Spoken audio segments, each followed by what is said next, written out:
Hello and welcome to Crossing Channels. I'm Richard Westcott. Why do we choose what we choose? That's the subject of the latest in our podcast collaboration between Cambridge University's Bennett Institute for Public Policy and the Institute for Advanced Study in Toulouse. As ever, we're going to use the interdisciplinary strengths of both institutions to explore a complex issue: how physical experiences, emotions, and social norms shape our choices, how uncertainty and trust influence the way we judge information and take risks, the role gossip plays in choice, and how people navigate tough trade-offs between competing goals.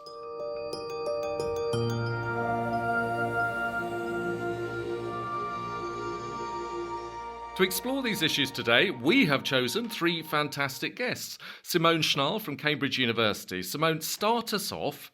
What does your research focus on? Thank you, Richard. My research looks at how people make judgments and decisions that often aren't quite as rational as they think they might be. Okay, intriguing. Now, joining us from the IAST and Toulouse School of Economics, we have Catherine Molho and Maximilian Müller. Catherine, remind us of your main research interests.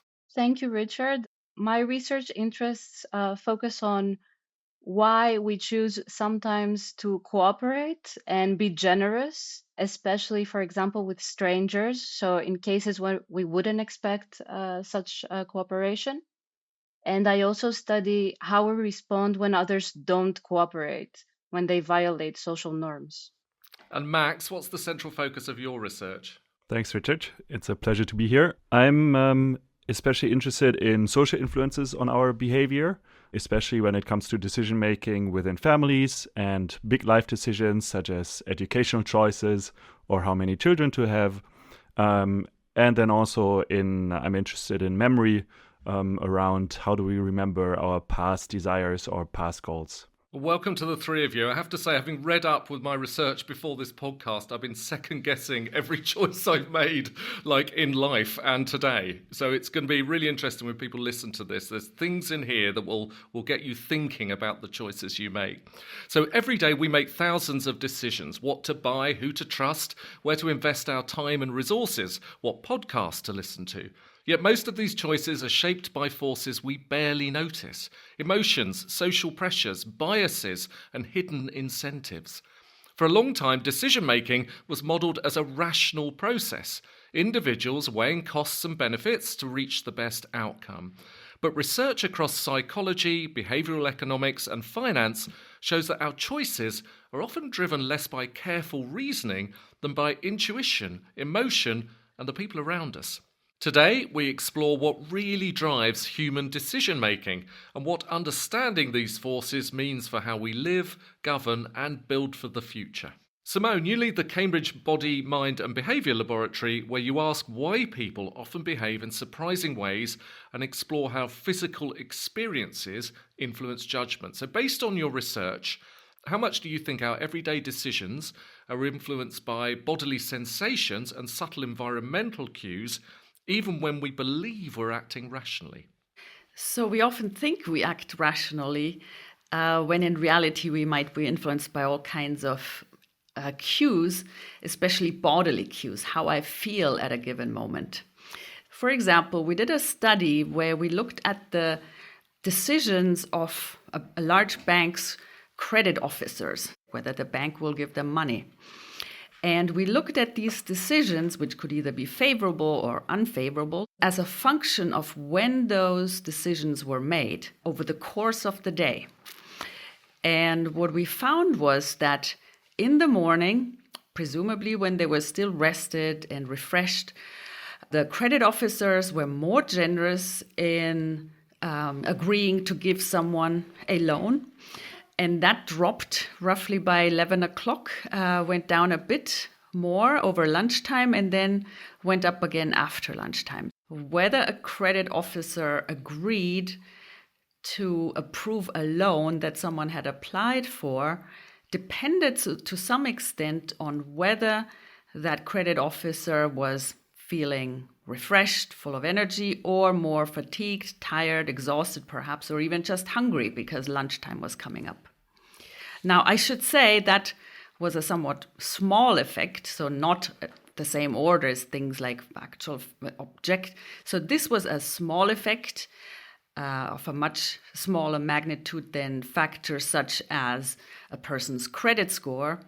But nevertheless, we found it can have a statistically significant effect on real-life decisions. Catherine, how much of our decision-making, even when we believe it's individual and rational, like we've just been hearing, is actually a response to the perceived expectations and norms of the people around us? It's super interesting to consider. In my view, rationality and responding to expectations and norms are not so antithetical, so contradicting perhaps.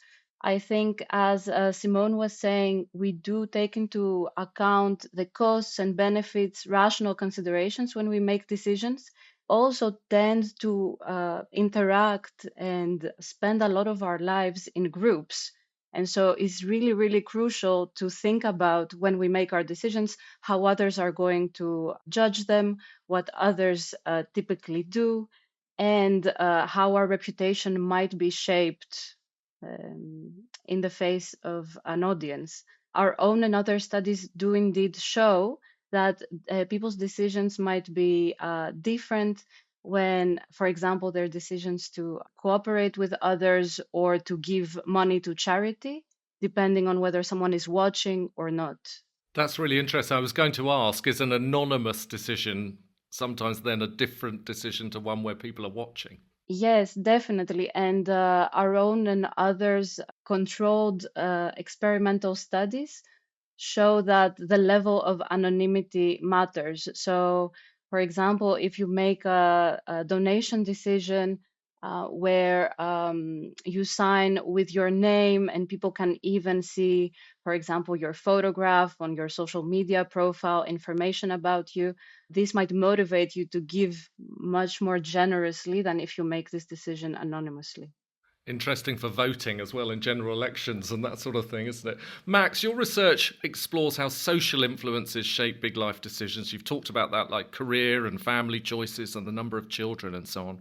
So what have you found about the hidden factors that guide individual decision making in those critical areas? One thing I've looked at is educational choices. So let's say students who are about to finish high school and have to decide whether to go to college or to do vocational training and what major to do. And I've looked at whether students make different choices depending on whether kind of what they say they want to do is observable by their parents or not. And what I find is that students actually make different choices when these are observable by their parents. What they would privately aspire to versus what they say in public can deviate. And then a second question is, where do these private aspirations actually come from? So what I've also looked at with a team of co-authors is, at what age do students actually start reporting different answers, what they want to do after school, depending on whether it's confidential or they have to discuss it with parents.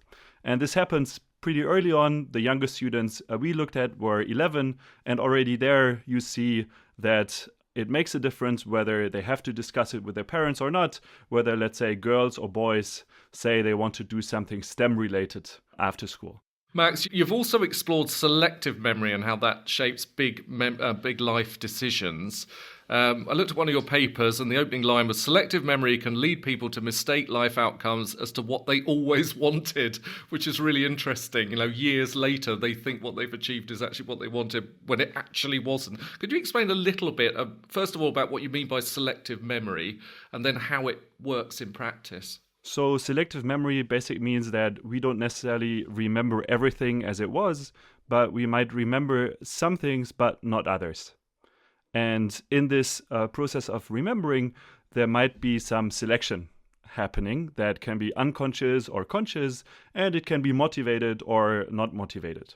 So people could actively suppress memories, meaning that they try not to remember certain things or they try to forget over time, or they could try to avoid encoding memories to start with. The context where I've looked at this was the fertility context in Kenya. So the question of how many children do Kenyan women and men want? And here we used a panel where women and men were asked how many children they wanted to have in their lives, starting at an age of 22, 26, 30. And then now when they were around 35, we asked them, how many children did you want to have when you were 22?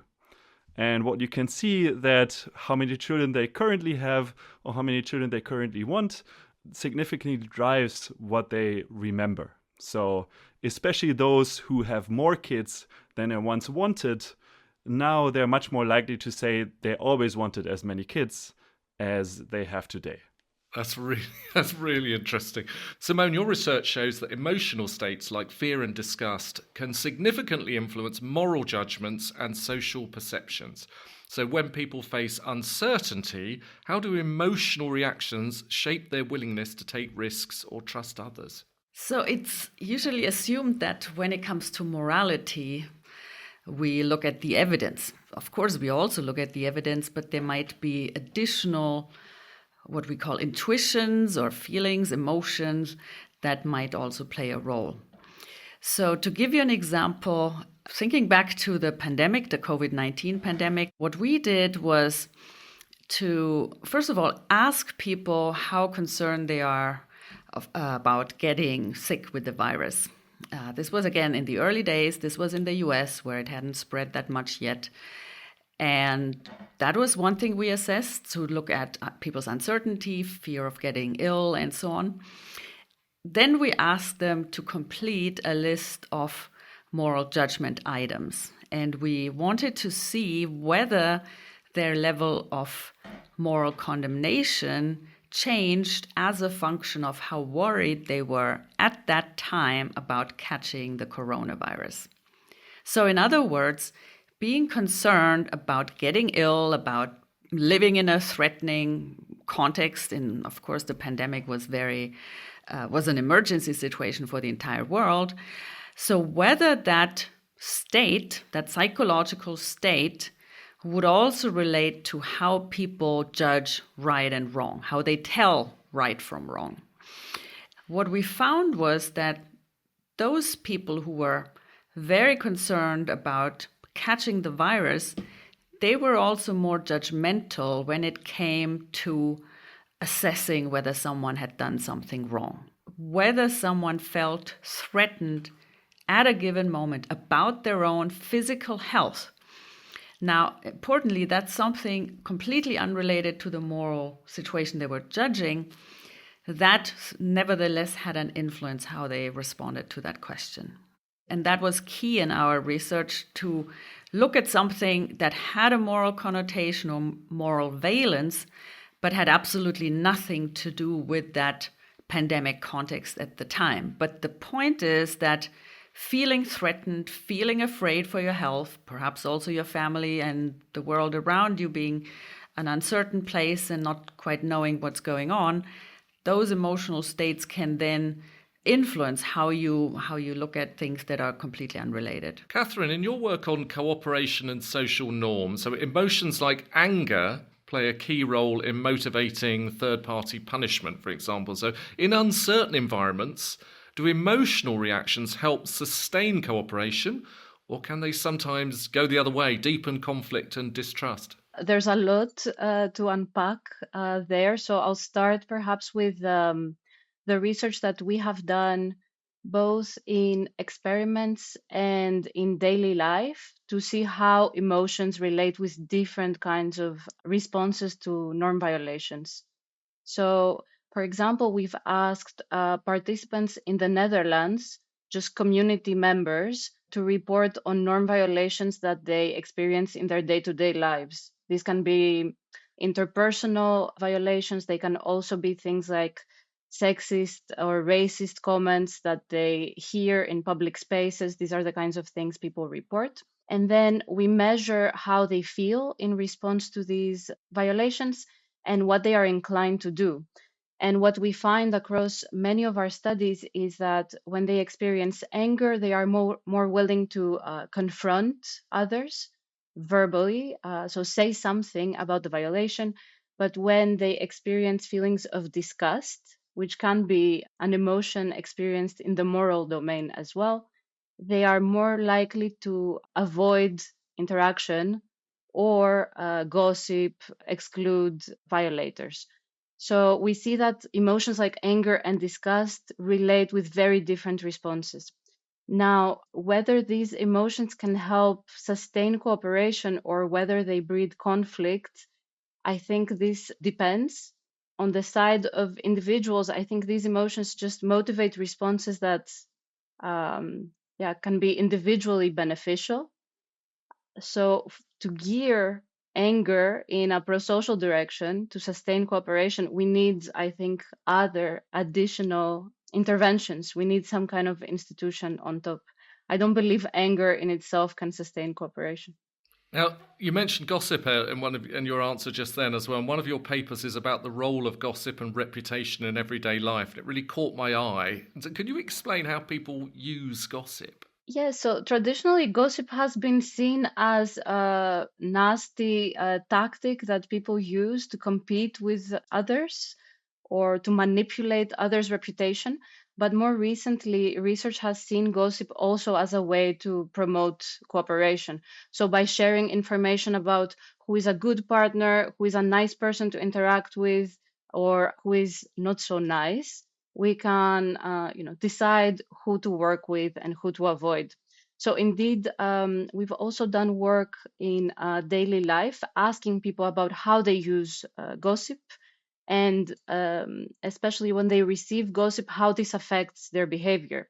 And we find that, for example, receiving gossip, learning that someone is a bad partner shapes how people respond. So we will avoid those that we hear negative information about and seek interactions with those that we hear nice things about.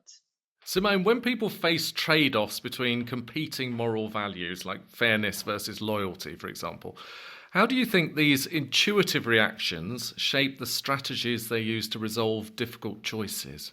So loyalty can be a very powerful feeling that can override tendencies, for example, to be fair or to be systematic about objective evidence.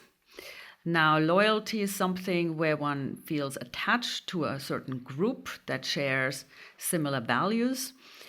If we think of the current political context in the US, of course, a remarkable display of loyalty is what the voters of Donald Trump exhibit towards him as a president at the moment, and the decisions he's making, whether it's about tariffs most prominently and other important policy decisions that can affect them financially to a great extent, and where, objectively speaking, they might in fact be worse off.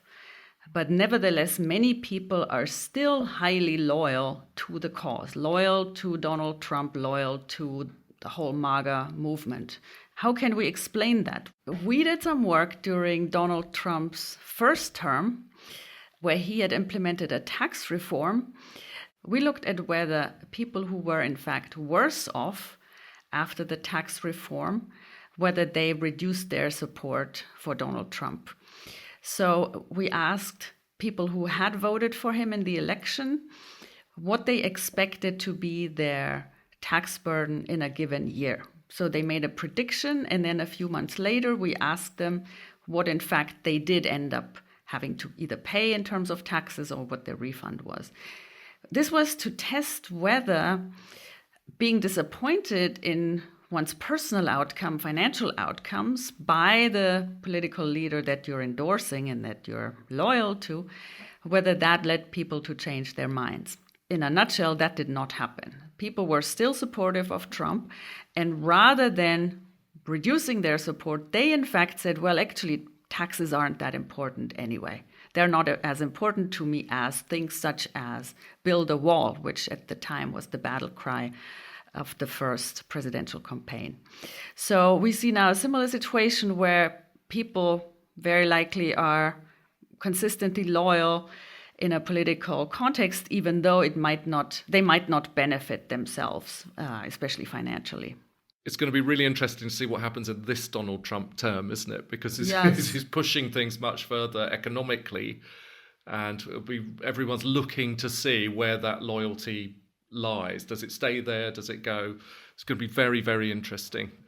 Max, in your research, you've developed a model to understand how identity can distort investment decisions, shaping both beliefs and preferences. Can you tell us a bit more about what you found? Yes, sure. So the way we think about it is that identity can come in two ways when you make decisions to invest or not, or how much to invest. So one would be beliefs. Identity can shape your beliefs, what you expect the world to be like, or which assets you think will return more or less. And these beliefs can be shaped by identity, either because you want to believe something or just because certain identities come with certain beliefs. The second way identity could affect financial decision making would be identity specific preferences. So, for example, you could feel bad for benefiting from an outcome that kind of goes against your identity. And in our study, this is in the context of investing in different outcomes of football matches. In this context, you can very naturally elicit people's beliefs, what they think will happen. People have very clear identities, and the decision context is exactly the same, no matter whether you invest in a game where your own team doesn't play or your team plays. And we find evidence for both kind of identity-specific beliefs being important and identity-specific preferences. So people behave differently, they invest differently, depending on whether their team is involved or not. And this wedge between kind of neutral investing versus identity investing can be explained by 30 to 40% by these identity-specific beliefs, and between 60 and 70 coming from these identity-specific preferences. So you don't want to invest in your team losing because that makes you feel bad or not like a true supporter. And then we model kind of this identity preferences as a tax. So by how much do you discount benefiting from outcomes that go against your identity? And we find that this is between 20 to 25% of a tax. So in a way, it's related to what Simone said earlier. You would discount outcomes that kind of go against your identity, and then maybe that even shapes your belief because you want to believe certain things rather than others. I was curious about what you, Catherine, said about the relationship between kind of anger and punishing norm violations, and I was curious whether you looked at this across different societies. Yeah, thanks, Max. I also think cultural variation in punishment responses is a really, really fascinating question. What we have done so far is we've looked at how anger and disgust relate with people's responses in the US, in the Netherlands, and recently we did this in Japan. And we find very, very consistent relations. So in all of these different countries, and especially, both in the West and in the East, we see that when people experience more anger, they are more willing to confront others. And when they feel more disgust, they choose more indirect tactics to respond. At the same time, there's research showing vast differences across countries in what kind of responses, punishment reactions to norm violations they find appropriate. So, for example, there are countries like the Netherlands that consider gossip to be the most appropriate response to norm violations, and other countries, other communities that find confrontation to be much more appropriate. And it's an open puzzle for research to explain, I think, this variation, to understand why we see these differences. Where does Germany fit? Just asking for a friend. I would have to check. My personal experience would place Germany in the high norm enforcement quadrant. What is the preferred strategy of norm enforcement? I'm not sure. Pretty direct, though, right? Germans are pretty direct, I would think. It's sometimes very open confrontation. Yes. What you see is what you get. Thanks for the German citizen for jumping in. Yes, we should just go through every country in Europe now, shouldn't we? And just do. For fairness, yes, that's right. Let's finish up by looking at how we put all this together, what we've learned and how we can apply it to hopefully make the world a better place. So how should new insights from psychology, social science and economics about real-world decision-making change the way we design policies, organisations and technologies? And also, I guess, the role AI will play in this, as AI progressively is going to make choices for us and take moral decisions for us as well. Let's start with you, Simone. How can we apply all of this to create better systems for the world? So we discussed quite a bit about how people aren't as rational as they think they are. They make mistakes, they have biases and so on. But it's really important to also keep in mind that we also often do make the right decisions. We make good decisions. We do exactly what turns out to be the right thing in the long run when we follow our feelings or our intuitions. So intuitions, feelings, these kinds of processes do have a place, and they can be quite important and adaptive and useful. So we should keep that in mind. And that is especially relevant, of course, when it comes to AI, where these aspects are simply missing. AI systems don't have bodies, therefore they don't have feelings, because the definition of a feeling, of an emotion, is that you perceive what is going on in your body. Is your heart rate increasing? Are your palms getting sweaty? Is your mouth getting dry when you're afraid? That tells you you're afraid, you're concerned, you're worried, and so on. So we have feelings that tell us something meaningful, and we shouldn't necessarily discount them. So Max, how do you think we should apply insights to create better policies and organizations and technologies and so on? So I think one really important question is what do people really or truly care about? So we've seen that social influences are very strong, and sometimes researchers or politicians, policymakers portray them as biases, but social considerations are very important for us. It's not all about kind of financial outcomes. And as economists, maybe we've been guilty kind of focusing a little bit too much on financial considerations sometimes. So better understanding how to create policies that strike the balance between financial well-being, but also social well-being, that's really a challenge. And I think that's kind of where we have to go. It's not easy, but hopefully going forward, we can make some progress on finding the right policies there. It's really important how we actually define a good decision. So that could be benefiting an individual, or it could be benefiting a group.